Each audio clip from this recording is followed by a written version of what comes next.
just do it. Hello, everybody. This is Old Buck Dave again with episode 205 of Two Old Bucks. And next to me here is none other than Old Buck Dell. Old Buck Dale. Welcome back. Good to see you again. Glad you're alive. Geez. Likewise, yeah. You look almost marvelous. Almost marvelous. Almost. Now, there's no joy in Mudville today for me. Okay. It's one of them days. You're taking one for the team today. You're doing this for the team. I'm trying to help the neighborhood and stuff like that. It's easier. This is all work for a younger man, I can tell you. We'll get on to that actually. Yeah. So you know how old bucks learn the hard way sometimes, or don't learn. Yeah. Yeah, or don't learn until it's really really bad. So. Of course, the storm is the big talk. I mean, we just survived Hurricane Milton. Nice thing was several listeners checked up to see how we were doing. Everybody wanted to know how Dale was. So I said, actually, that was very nice. There was a few distant relatives. I mean, you know exactly where it was going. And when they said dead center, I said, nah, because you always see that happen to somebody else. Yeah. You always see that happen to somebody else. We're going to keep getting lucky here, but we kind of didn't. But we kind of didn't, but we're also, I mean, we were focusing too on the damage that was done up north. I mean, that was pretty much the headlines. And then they say, gee, there's a little storm, there's a big storm. Holy smokes, there's a Category 5 storm. Yeah. In a matter of a couple of hours, and it's heading right at you. The other thing is the forecasters obviously have to go with the worst case scenario with the 12-foot tidal surges. I mean, I can't even fathom what that would do. It'd be like that tsunami. Remember that one in Japan or something like that? I do remember. Yeah. Have you seen pictures like that? So they start out with that, and you're already geared up for it. And then you're watching the storm wobble. So the anxiety builds up very, very slowly.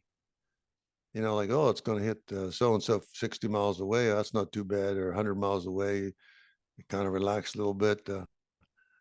Again, kind of not hoping it hits anybody, but what might have hit you. Yeah. Well, this one had a crosshairs on Sarasota, Florida. And the first wall that came in was rough. But the explanation there was a little bit of disruption on land, because it's hitting stuff before it gets to you. So maybe gusts of only 90 to 110 or something like that. So you're going, whoa, that's not too bad if it stays like this. But the strangest part of this whole story is the eye. When that eye passes over you, that's what everybody's talking about. Yeah, the eye passes over you. You can walk outside. It is dead calm. It's humid, but it's eerily calm because by then we were looking at damage. We were observing some damage, and I was kind of like enjoying the kind of breaking the anxiety. What I should have been doing is nailing down the shuttles and batting down the hatches when I had maybe 30 minutes to an hour to do that because it was only moving. But the backside, it was unrestricted, unaffected, pure 120 mile per hour winds.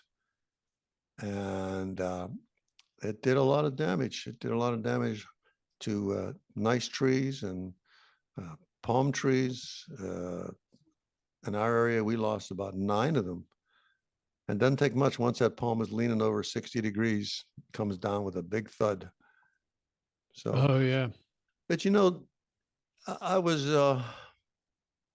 I'm not unique in any way by being one to survive it, but it was kind of like some post-traumatic stress involved with a storm like that.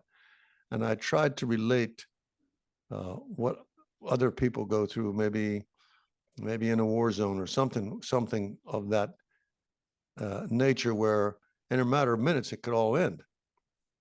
Yeah. You don't know if the building's going to come down on top of you and then of course when you learn about some of the other things, because you don't know what's going on, the radio is stopped. There's maybe no phones are working or no power or something else is out. So you're in incommunicado of anything. And then you find out about the tornadoes, and you think those are horrific devastation. I mean, that just takes a small path and just mows it down.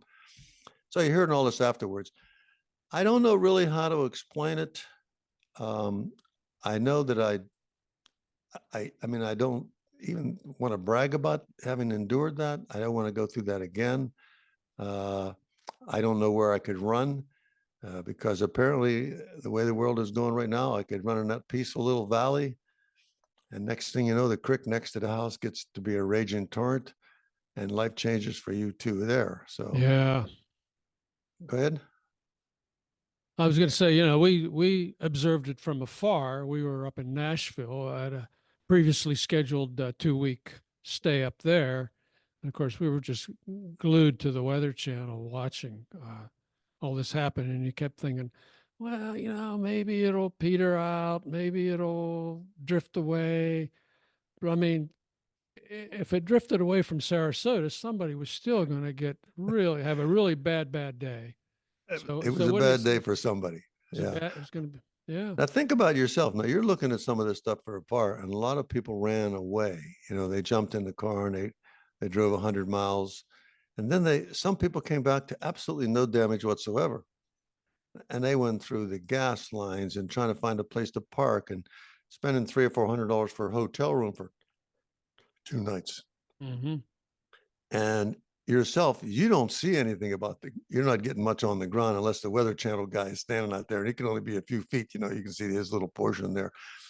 And I think that's deceptive because it's almost like those guys want to be in the thick of it to show you the most wind.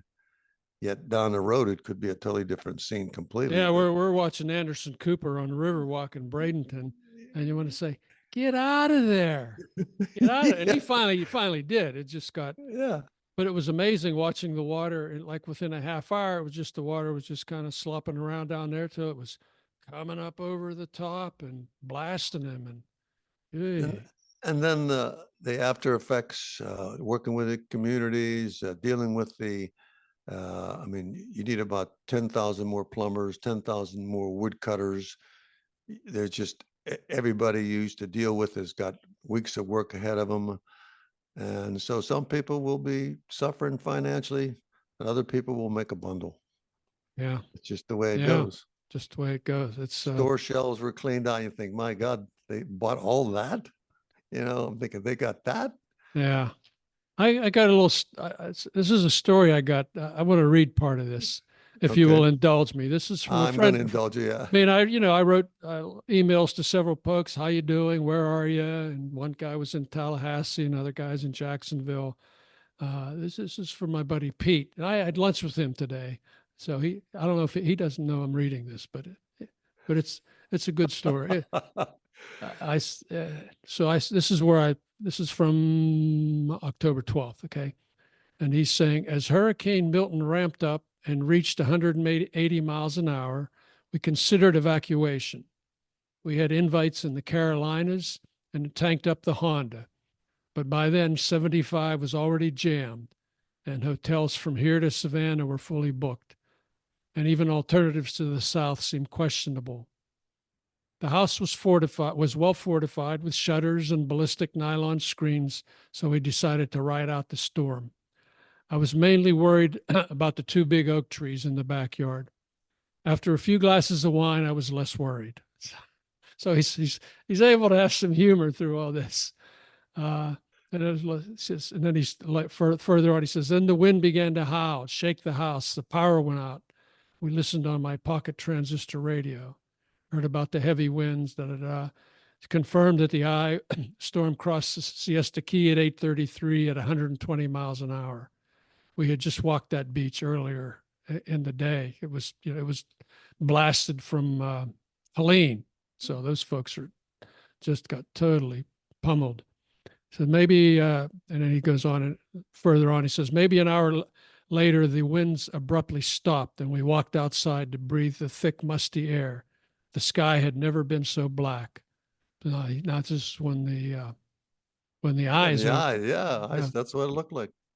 Soon enough, the wind began again, thrashing the trees and shaking the windows. More wine. The crash of the oak trees never came. The roof stayed in place and the dog never whimpered. And then further on, he talked about going outside the next day. Big crowd at Home Depot. It's too late to buy plywood. What could they be buying? Another big crowd at Publix. A widespread craving for fried chicken. He says, now we began to clean up, but no one's complaining. We dodged a bullet. More accurately, we dodged a cannonball. Ain't that the truth? Well, that was an accurate description of one person, and people use various means to cope. I mean, maybe some ran away, some drank a little wine or something, but I mean, I'm just standing there, and the wife says, "Get away from the glass." I said, "Maybe if I hold it, it won't blow in." You know. Yeah. So all in all, the propensity now for these kind of disasters, and it brings me back to my original way back in the early days when we started. I said water will be the issue. Too much water or not enough water. 6 months from now, they could be complaining about there's a big drought and the rivers are so low, we don't have any drinking water. You know, so who knows? Hey, by the way, there's no joy in Mudville, and this is where I feel like I'm in today. So I would say you're drifting off screen. We only see half of you, so. Oh, really? Oh, really? Try moving to your right. That's better. Oh, okay. Now we get the whole picture here. That's about the way I feel. I'm just drifting. I'm drifting off screen. Yeah, you're drifting. Buckdale falls over while doing podcast. Yeah. So, hey, by the way, as I said earlier, we got several letters, folks asking us how we're doing. We got one really nice letter from a listener, which I'd like to read. Sure. He said, "Hi, Bucks. I was really sorry to hear about Frank's passing." We talked about Frank Young. He was one of your most interesting guests, and he will definitely be missed. As for Rich, wow, is he brave or what? That email of his was something else. He managed to turn such sad events from his life into what felt like a high-grade thriller. Wishing him all the best moving forward. Maybe he could be a guest on the podcast. So maybe he could. Who knows? Of course, the big question that came in from so many people was, what's with the cactus?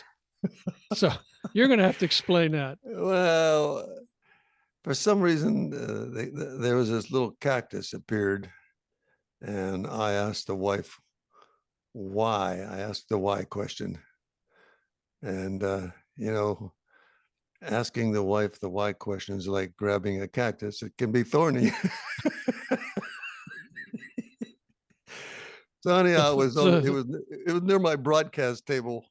The thorny issue. Other junk. So yeah, it could be a thorny issue when you ask the wife the why question. So it was in the picture, and so you still have flora in your picture. That flora is more representative of how I feel today. Those are dried plants. I mean, so yeah, with all the work and everything I've been doing, I'm a little bit. I kind of overdid it. A little bit of lower back issues, and besides, I think the world is that storm plus the way the world was going. I probably only had a few hours of no electricity, and I've avoided television as much as I can. I think just was a lot on my head, and I'm just getting. I guess I'm just getting down. Just getting down. You're drifting again. By the way, you're drifting. Which way am I going? Off? There you go. That's better. That's better. Well, yeah. No one's going to see me anyhow. We're not. Or actually, sometimes they do see us. Somebody will see you. Yeah, since we started posting those little clips on YouTube. I never had to consider that before. I could wander all over the place and say, "Hey, stay near the microphone for crying out loud." Yeah, we might use this opportunity to remind everybody that we are posting some video clips on YouTube as well as the podcast. So go read those. Go read. Go watch those videos and give us a thumbs up or two. So yeah, we need all the help we can get. Yeah.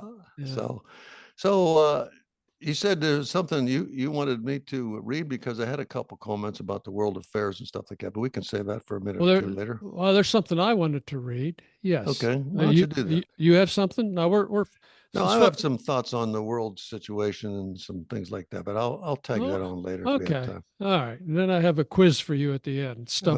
We're going back to Stump the Buck. We haven't played that for a while. So we'll see how you do.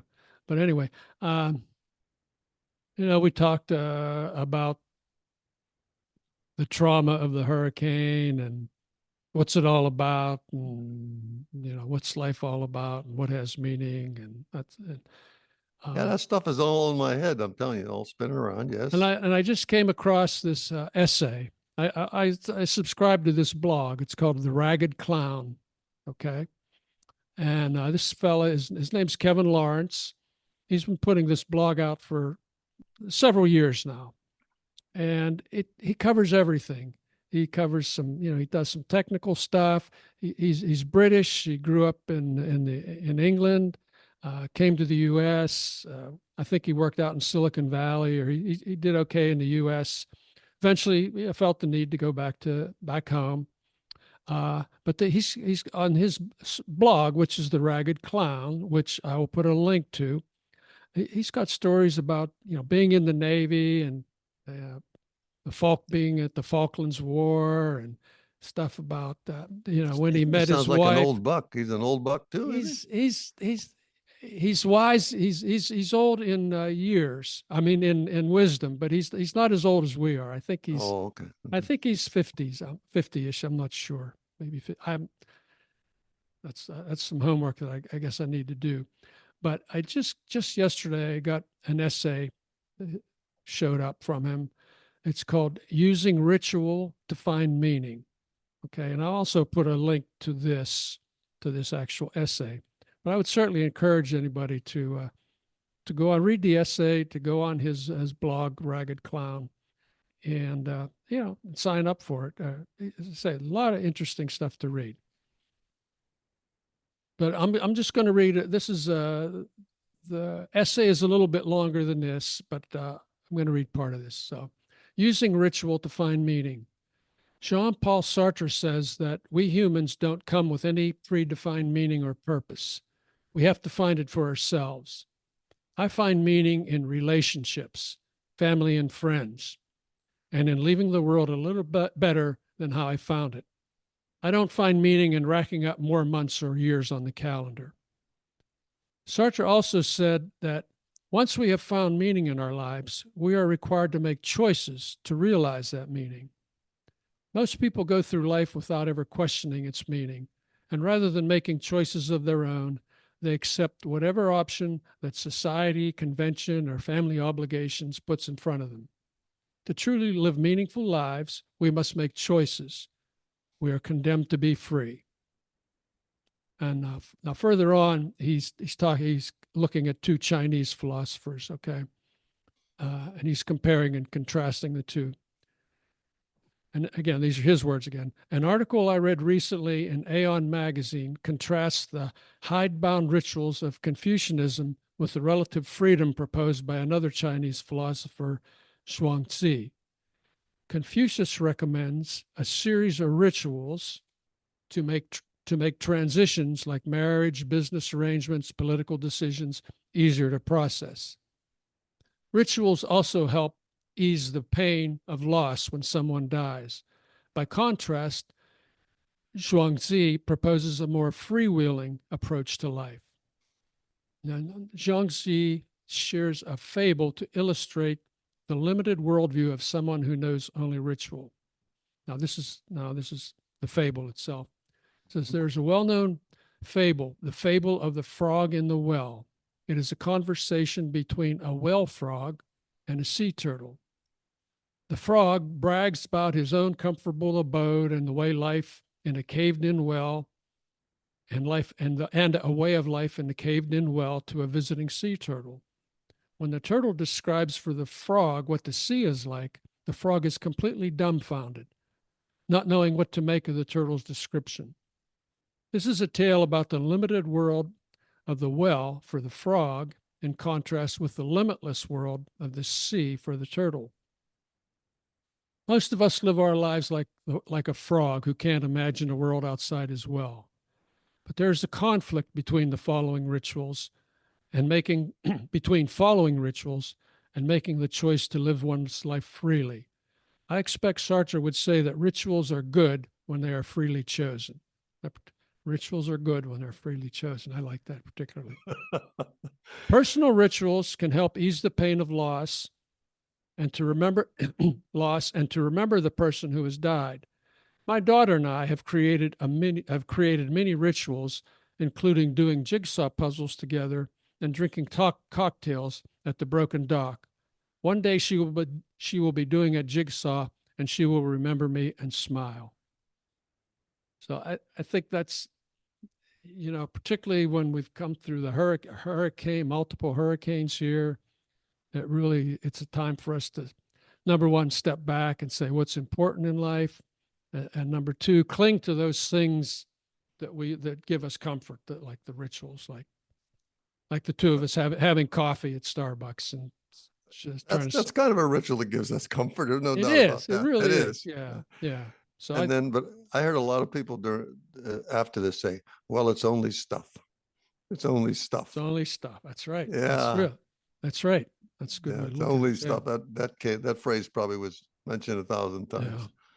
Yeah. But Kevin's he's a sea turtle, like Captain Jim. Okay, it makes you feel like you forgot to live your life, but real interesting guy. And again, I'll put links to this stuff, and I would encourage people to take it in, see what you think. Tell us what you think, folks. Tell us what you think. I guess I would say that I do have a little ritual sometimes when I actually want to really stop and think about things for a bit. There is nothing like a good cigar. So there you go. I was thinking of that as one of your rituals. It kind of works as a bit of a ritual. I mean, otherwise I really need to stay away from them. It's not a habit. I don't want to consider it a habit, but otherwise it's kind of a habit. Well, in a way, maybe I'm just trying to convince myself that it's more a ritual. It's more a ritual. It's more rich, very ritualistic. I need your support on this. Helps you find meaning in life. Yeah. Old Buck Tom always encourages me every time. I think I'll have a cigars. Yeah, you do that. You do that. Yeah. Okay. So that's my story. I think it's again, that's only an excerpt from the essay. Well, for all our listeners, go ahead and see if you have a little ritual. Maybe tell us what your rituals are that bring you comfort. Yeah. Write in and tell us. You can write in. You can leave a voicemail. You can leave an email. You can contact us 3 or 4 different ways. So bring it on. So that's an interesting essay, and again, you're able to scour the world info ways, and you find that stuff, and I was out with a chainsaw in the yard cutting branches and beating myself up.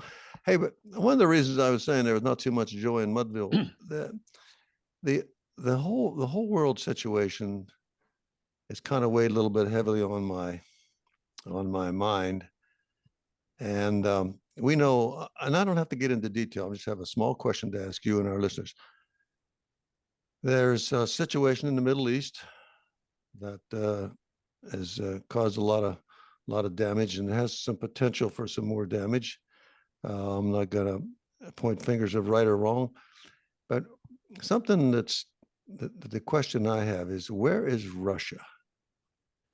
I thought, did not Russia participate in a little bit of destruction in Syria? Oh, absolutely. Okay. Absolutely. So they're buddies with that regime? Okay. They're buddies with the Iranians, yeah. And I thought they were buddies with the Iranians. And I'm going to throw this out to the intellectuals out there. I said, well, if one of, Russia's buddies could get attacked, and I said, what if they go and say, hey, how about helping us out here? We need some of this, that, and the other thing. So, I said no one's mentioned that. I haven't heard it in the news. Nobody speculated on that, or did they? Yeah, there is speculation that Iran has given Russia some munitions, et cetera, et cetera. Yes, right. Absolutely. So as well as, of course, China and North Korea. All the good guys. What if they say, all Trump's buddies? Yeah. We'll bring all our anti-aircraft and some of our big jets and down and park them in your neighborhood if you're attacked by anybody. So I said, no, that would probably set the whole can of worms over right there. You know what I mean? If those boys got involved, because you saw how indiscriminate they were when they were bombing their own people in Aleppo. So, yeah, it's a scary time. It's a scary time. And I said to myself, I was thinking about that. So all this stuff is going on. And then I keep thinking about what part America will play in all this. And I also am troubled by that. And even if your side wins in this next election, whatever that is, will we ever become whole again? And I'm thinking, I don't think we will. So that's why I said there was no joy in Mudville for me. Yeah, yeah, yeah. I mean, yeah, we're fractured for a long time. Yeah, for a long time. No matter who wins. No matter who wins.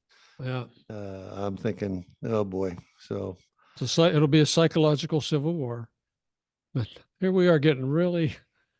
Well, actually, sometimes, Dave, we don't usually talk like this, but one of the things I found was that you just need to control the stamps. You just need to, if your people are the ones that stamp the permits, then that's a lot of power you can wield. And you see that around the world. I've been in a situation where that, and it was like, you just wasn't going to get across the border unless you paid the bribe to the guy holding the gun. Mm-hmm. And so that's maybe a mini example of that. But if you have a whole system built of one side against the other, you can be very, very repressive. And then who knows what'll happen. So I don't know. Maybe the old Bucks will still be broadcasting, then only we'll be, be radio free Bucks. Yeah. Be in a cave somewhere. Yeah. Well, we'll see. I'm hoping for the best. Like I said, whoever sides win, I hope they say, okay, we forgive you. Like Mandela is a good example. What chaos he could have brought upon that continent. Yeah. The other side. All he had to say is, we owe you guys, and now you're going to get your comeuppance or whatever. But he did just the opposite, didn't he? He did the opposite. And I'm not saying everything is peachy keen over there, but by no means. But I do know that it could have been an absolute disaster where there wouldn't have been enough wood around to make a fire. So yeah. So that's what's on my mind. And we talk about a lot of stuff, but there just hadn't been a lot of funny things going on lately. Well, let me try to change that. Let's end on a funny thing. How would that be? Please, let's end on a funny thing. Let's end on a funny thing. Because hopefully when we have coffee, we'll drag some of the humor up and all this, and that'll help a bit. So tell me your funny thing. Okay, so this is we're going to play Stump the Buck again. We haven't done this for a while, and it's getting easier to do that to me. You know that. Okay. All right. So this is a question, and so I'm going to see what your answer is going to be. Okay.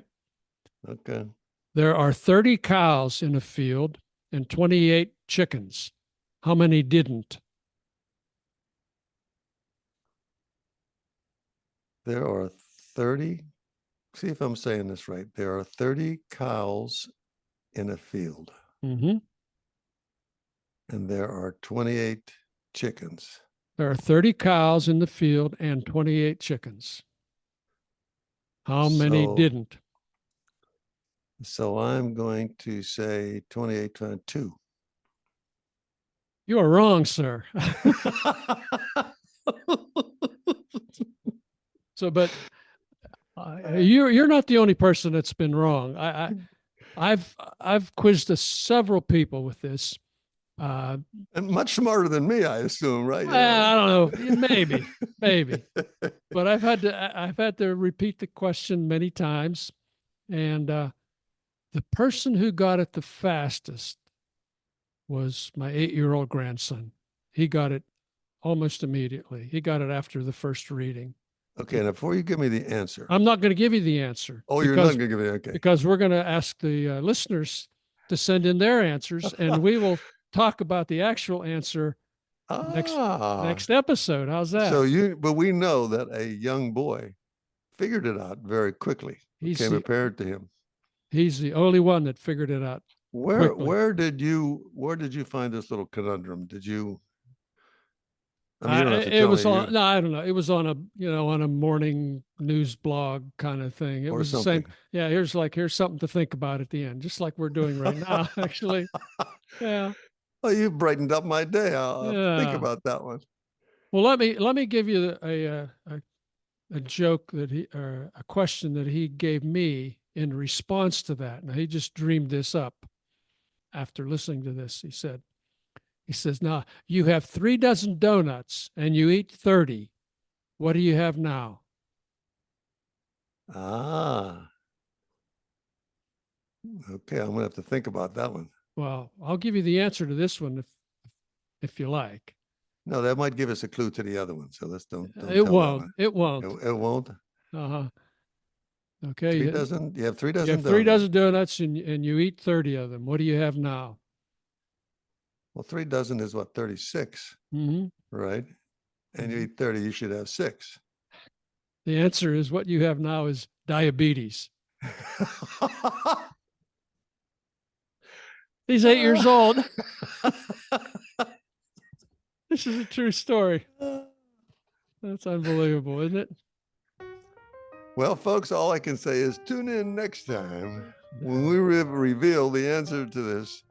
And maybe old Buckdale will be, there'll be some joy in Mudville or something, and I'll have something more funny to talk about. But these double storms and all the cleanup and all the other things and uncertainty and ifs and shouldas and maybes and you have to cope with your spouse through this whole thing too.